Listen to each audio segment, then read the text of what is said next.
Sigurtà stretta fl-Ajruport Internazzjonali ta' Malta meta l-ħabta ta' nofsinhar wasal Malta l-ajruplan li fuqu kien hemm Jesper Kristiansen, id-Danis li se jiġi akkużat bl-involviment tiegħu fil-qtil doppju ta' Kristiansen u Ivor Maciejowski.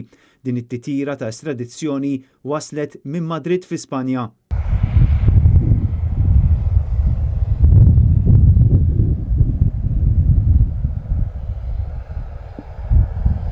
Id-Danis kien ħarab lejn dan il-pajjiż ftit jiem biss wara l-assassinju ta' Pandolfino Maciejowski sakemm imbagħad kien ġie arrestat fil-port ta' Cadiz.